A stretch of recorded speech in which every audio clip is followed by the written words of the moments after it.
Welcome back to No Sleep TEAL here on the Ryer on YouTube channel. Travis Ryer back alongside my co host, Evan Ryer. Both of us fresh from the United Kingdom, where we witnessed firsthand last Sunday at Wembley Stadium, iconic Wembley Stadium, Evan. We witnessed a Jacksonville Jaguars victory. We didn't feel too good about it there in the first quarter when it was 10-0 Pats, when Drake May and that New England offense looked Tom Brady-esque in its prime. But give the Jags credit. Explosive second quarter, got some help from special teams, and now the Jags at 2-5. I'm calling this sort of a Hail Mary stretch coming up for this team because the competition ramps up, but for the need for victories increases with it. Yeah, absolutely. If you're gonna save the season, you unfortunately have to do it over these next 4 games, which will not be easy. But a win streak starts with the first win, and I don't care that it came against the worst team in the NFL potentially. I don't know. Maybe the Panthers are worse. I don't know. It's a tough ask. But yeah, I think the thing that was most encouraging about the win over in London was the fact that they went down early and they actually responded because, yeah, when it was 10-0, I was like, oh man, are we really about to get boat raced? Because unfortunately, we've seen this team roll over before. But credit to especially the offense for kind of finding some success. I think they kind of went back to maybe the core of what was making that offense tick in 2022. Trevor honestly played a pretty good game again. He's kind of putting together a few performances in a row now. Even that Bears game, he didn't play terribly, but there's encouraging signs. It is probably too little, too late, but hey, we were just happy to see the win. Yeah, the win over the Pats, which the Pats right now are kind of like a G League. If there was Yeah, an NFL G League, this Pats team would be like the G League team for the yeah, old Pats. yeah, But for real. hey, you said it. You don't turn your nose up at any victories at this point if you're the Jacksonville Jaguars. And I think you hit on an interesting point. When you can run the football, everything gets easier for everyone else. And I've Yep. talked about in recent weeks, hey, tighten this thing up, kind of get Trevor Lawrence into a Ryan Tannehill mode with Derrick Henry. But boy, Tank Bigsby continues to do some really, really good things. And we're going to talk about that in relation to not only this game against the Packers, but moving forward as an organization because Cam Robinson coming out of concussion protocol. I thought Walker Little played quite nicely in his stead Oh yeah. against the Pats. You've got guys that are now available to help your football team potentially even this week. If Foye Aluakun is able to go this week, we're still Thursday of game week, Friday actually a game week. So we're still learning some things 48 hours in advance of the Packers. But some of these pieces that have been interchangeable due to injuries for the most part, how do you go defensively, offensively? Etienne, if he can go at running back, how does that impact things with Bigsby, Cam, Walker Little? Foye coming back. What does that mean for the inside linebacker rotation? Secondary, I think you can even ask some of the same questions back there. No, absolutely. They're getting guys back at a pretty critical juncture, which is always a good feeling. You like to think that Aloakun coming back is going to be a big deal. Essentially he's the leader of that defense in many ways, at least vocally. And Yeah, I mean, if he can get there, if Devin Lloyd can put together another performance like he did against the Pats, that'll go a long way against the Packers because that Packers offense quite dynamic itself.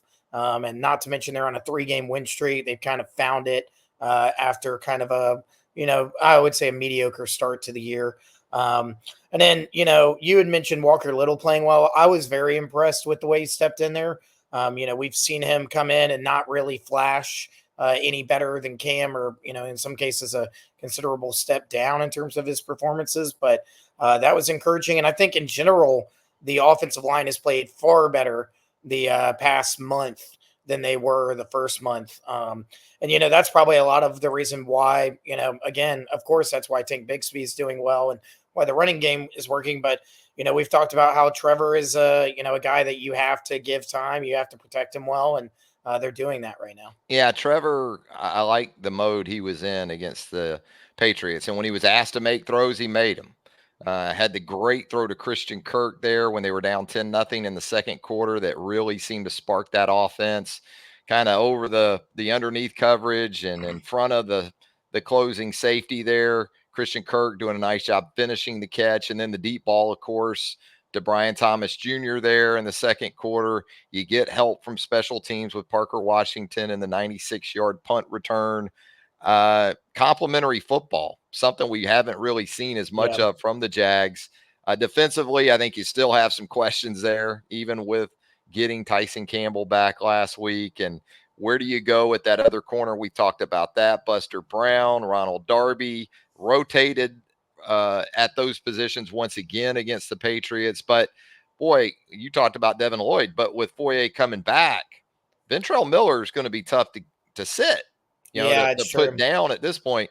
If you got Foye back in the lineup and the way Ventrell's played, that seems to be a pretty damn solid duo. And, I get the sense that around this Jaguar team, if you asked around and you said, look, give me a physical presence on both sides of the ball right now, and especially a guy on both sides of the ball that plays on the ball a lot. I think Ventrell Miller might very well be the pick on defense because of that physicality that he plays with. And then Tank, with the way he runs through tackles, gets yards after contact, it might be those two guys right now. No, I mean, I honestly think it is. We've talked at length about the Jaguars receiving core and the pros and cons of it. A pro is not the physicality of that group. I mean, we like Brian Thomas Jr.'s attitude, but he's obviously going to be putting on more weight throughout the beginning of his NFL career. And Evan Ingram, can kind of run through some tackles and stuff, but that's really it. So it's Tank Bigsby, or really no one in terms of a guy that is just going to go head to head and kind of try to send a message. Putting his nose to the ground and just going. And then no, completely correct about Ventrell. Yeah, I'm not sure how you solve that when Foye is back in the mix because Ventrell Miller really, in terms of week after week, has been the most consistent performer on defense. Maybe, this is where that rotation that we've talked about in the past, we're not the biggest fans of it. Maybe this is where it helps, but, I'd rather have, as always, the best guy on the field at any given time, the guy that's playing the best. So, we'll have to see. We could see them, I guess, maybe try and do more base type stuff. I mean, they give up so many yards in the passing game anyways that they might be better off, just saying, screw it. We don't need 5 DBs out there.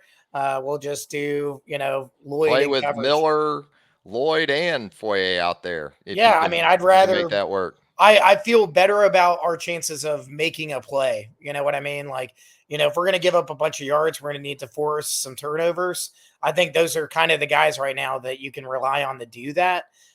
So, Especially on early downs, right? yeah, And slowing down the absolutely. and that to me was the biggest thing about the Patriots game because it looked like a Pats team with an offensive line that may be the worst in the Yeah, NFL, or certainly one of the 3 worst in the NFL. Early on in that game last Sunday, it looked like the Pats were just going to establish the run yeah, and run the football, or certainly make good use of their backs, whether they were right. handing it to them or throwing it to them. No, I mean, when they hit that, check down pass to Hasty, former Jaguar revenge game for Jermichael Hasty, uh, when he had all the space in the world, and then Josh basically, Hines Allen dropping out trying to pick yeah, that that up was, on a bust. I know Josh got a lot of grief about that and he became an instant meme, but I think there were some other issues with the yeah, concept or the scheme or that was individual that. misalignment there. That was giving me PTSD to the Gus Bradley era because I don't know how many times we were seeing DEs go in coverage in that Gus Bradley defense. And I'm never a big fan of that, but that is something that you have to do in the NFL. Occasionally, you have to, Mix it kind of up. call that kind of stuff. But yeah, tough moment for JHA. But like you said, bigger issues at hand there. No, if they, in general can stop the run, kind of like what they were doing against the Pats, which the Pats' whole offensive identity is running the football. That's going to bode well because these next 3 games, including this Packers game this weekend, these are all teams that really, really, they work on running the football probably more than anything. I mean, you think about the Eagles. I mean, that's a very, very run focused offense. Just a lot more quarterback involved there, and then also the Vikings. I mean, the Vikings are playing extremely well. Sam Darnold's playing very well, but that's a team that has 2 high-profile running backs that they want to give a lot of touches. So that's where that 3 linebacker situation might work best. And the next 2 games, the prep defensively should be kind of similar, should be carryover because you're going Jordan Love, Josh Jacobs, that tandem there for the Packers.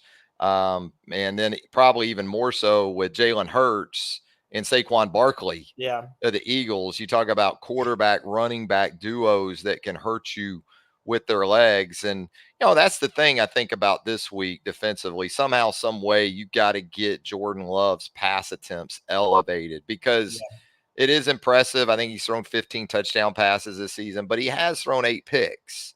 Yep. So if you can get him elevated, something the Jags haven't done all that well this year, take the football away. Perhaps they get a cookie or 2 from Jordan Love on Sunday. Yeah, this game does have some of that, kind of feel to it where the Packers are traveling a long way. I know the Jaguars are also traveling a long way to get back home. But this is a kind of cross country road game that maybe if you can get a hot start with a turnover, maybe take an early 2-score lead, something like that, then you force the issue there. And the Packers can't run the ball. And, at the rate that Jordan Love is throwing interceptions, he'll probably give you, if you already get one, you're probably going to get a second one if he's having to throw 40 times in the game. Here's the thing, too, for Sunday. The Packers have a tight end, Evan, like Hunter Henry, like Cole Kmet, right? Been a bugaboo for this Jaguars defense. Tucker Kraft has 21 catches this season. Yeah. 4 of them have gone for touchdowns. So if you are watch the tight end guy or gal, that person in your section that the whole game says, watch the tight end, watch the tight end. This should be maybe another week for you. Yeah, I mean, Tucker Kraft is kind of emerged as, I would say like Jordan Love's safety blanket in a way, kind of a very, easy to hit. He's just been a consistent way for them to matriculate the ball down the field. And when you've got, that's what's actually funny thinking about him and kind of this Packers wide receiver group. It is more physical. We talk about how the Jags really aren't. Jaden Reed, that's a very physical dude. Christian Watson's a big dude. Romeo Dobbs, physical dude. So that's going to be interesting to see how they kind of approach the Jaguar secondary that, has been, really, really struggling to make tackles and, kind of prevent, the medium range stuff. That's where they're getting, diced up. And, of course, Josh Jacobs also in the mix at running back. I mean, we know what he brings to the table. And, I could see him having a very big day if the Jags aren't careful. Yeah, and take the ball away is something the Packers do well. Yep. You talk about, you alluded to the Packers Bama and up in the offseason. They go get Josh Jacobs. They get Xavier McKinney at the safety position. McKinney with 5 interceptions. A huge year already this season. This is a team that can take the football away, unlike the Jags. So we'll see if Trevor's able to. And Trevor's done a nice job this year. When you really look at it in terms of taking care of the football, maybe to a fault, right? Yeah. At times it seems like he's been too aware of taking care of the football. But that hasn't been as much of a problem for him to this point of the 2024 season. Hey, Evan, we look at the injury report here that I've got pulled up. Jair Alexander, the corner for the Packers, obviously an important player, has been for the Packers for the last several years, listed with a groin injury, limited participation on Thursday. Again, we're recording this on a Friday, so we'll see how this continues to play out. But maybe Quay Walker is the biggest one on this list for the Packers. I mean, when you think about tackles and his presence, talking about a Ventrell Miller for the Jags, he's working through a concussion issue, did not participate on Wednesday, limited participation on Thursday. So we'll see what his availability is like. And then for the Jaguars, a lot of limited participation here, but really, I guess Foye coming back from the plantar fasciitis issue, and then Andrew Wingard, who we've yet to see this season, trying to make his way out onto the field. Yeah. I think Winger coming back is, going to be a bigger deal than maybe people realize. Not because I think Wingard is some, top, another level of safety than what we have, but I mean, it's just been a rough year for the safeties. So getting somebody else, some reps doesn't sound like a bad idea. I haven't seen any updates on Tashawn Gibson's appeal on Yeah. getting back as well. He was supposed to, the idea was that he was going to play this past weekend. I mean, he traveled with the team, and then the NFL announced that his suspension had not been lifted, which was weird. Typically, the NFL will kind of give teams a heads up that, hey, this guy's not going to play, or this guy's not going to make it. Not this time. So, still something to monitor there. Obviously too, Eric Armstead's got a questionable designation. I don't know how much that matters right now. I mean, dude's been anonymous. And then, Green Bay also has a bunch of questionable designations on their offense. Jaden Reed, Christian Watson, Elton Jenkins, and Josh Myers on the offensive line. They've got quite a few dudes that aren't certain to play. I would expect a lot of these guys to make it. But the Jags need all the help they can get. If one or two guys can't go, that could end up being a big deal. It absolutely could. And don't forget Brandon McManus, now your kicker. Yeah, McManus revenge game. Yeah, for the Green Bay Packers. The Packers, that's one of the few things they haven't done really well this season is kick the football in terms of field goals and attempts. But, one thing the Packers have done to this point, Evan, is hammer the AFC South 3 and Yeah, 0 against the AFC South, looking to get to 4 and 0, and just can't kind of overstate how important this game is for any type of chance the Jags have to make a run similar to a couple of years ago. I know that's been a popular narrative this week in Duval, but boy, it isn't just this week. It's Minnesota, then it's Detroit. Uh, then you're talking about the Texans getting back into the division. You don't really see sort of an oasis out there until the Titans down the yeah, road. But uh, a team right now, though, in the Jags can't afford to get too far out in front of itself, literally day to day. And you know this too about Sunday. There is going to be a crap ton of green and gold oh yeah, at Everbank Stadium. Anytime the Packers are in town, Niners, Cowboys, Steelers, right? This is one of those type of fan bases that are going to be there. yeah. Unfortunately, the situation is such that it's kind of like playing on the road where, I talked about a fast start. Trying to make some big plays early. Part of that is to shush the Green Bay crowd that's going to be there. The Um, visiting crowd. Yeah. because that, we've seen it at Jags games where, it'll be 50-50 or even, a higher percentage of the away team. And if you go down early, you're officially just playing an away game. And that crowd is, people love to take over an away stadium. You see stuff about that all the time with Bills fans. You see 49ers fans talking about it a lot. These Packers fans that are there, even if they're born in Jacksonville, Florida, they're going to look to get loud as quickly as possible. So yeah, that's definitely something to consider. And you talk about away atmosphere. You go to Philly the week after that. So That's right. Philly's that's actually next up. Yeah. yeah. Which I will say this in terms of this 4-game stretch, these are 4 teams that I do not expect the Jaguars to beat. But if you were going to get an order to potentially go 2-2 in, I think Green Bay and the Eagles are the beatable teams, in that group. The Yeah. Lions look really good. The Vikings look really good. Um, if I had to pick 2 out of the 4 to get first, those would be it. And it's like you said, 1 week at a time. If you go, follow up, you upset the Packers this weekend. There's officially a different energy. There's definitely okay. Maybe there's something here, and I think that team needs this. There was kind of mixed reviews on, I don't know if you saw the video of Doug talking to the team in the locker room after the win over the Patriots, but there were some people that said that the locker room gave off a kind of introspective, kind of serious energy, like in a good way. And then there were other people that thought that they, the Cashed players looked out. like they were, they were Yeah. done. So Yeah. I want to believe that they were just tired after being in London for a week, because none of those dudes really want to be over there. I But wasn't I wasn't playing football over there or practicing every day, and I can tell you, I'm still feeling that trip after same. 10 or 12 days. I know you are too, and you're a lot younger than I am. So Oh yeah. I'll give Doug the benefit of the doubt. That's a long time to spend over there. They are taken care of incredibly well. The resort is phenomenal where they were posted up for their most recent trip to London, but it is still not home.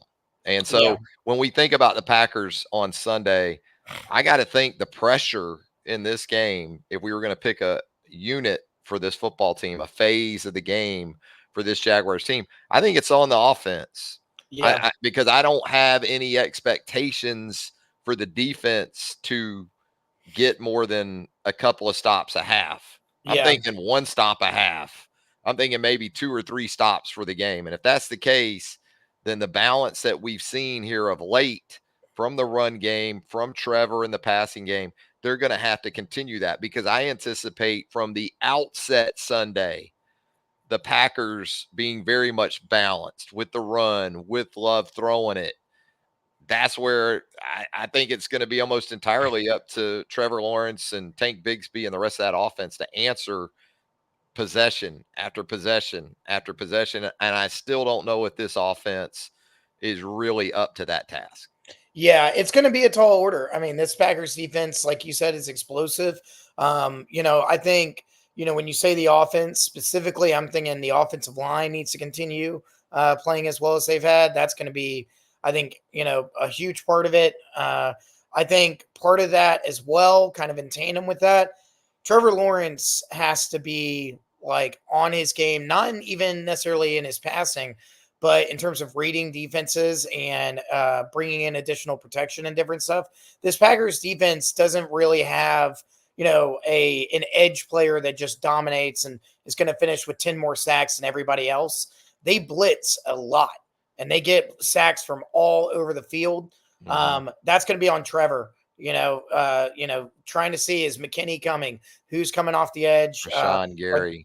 Are Yeah. they bringing Quay Walker? Are they bringing Edgar and Cooper?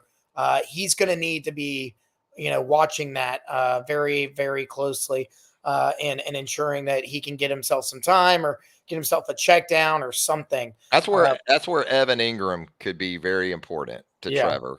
But having him back and that awareness that they seem to have with each other, going against a defense, like you said, that can bring it from different looks. And even if they don't bring the extra guy, sometimes it feels like they are, yeah, because they mix it up.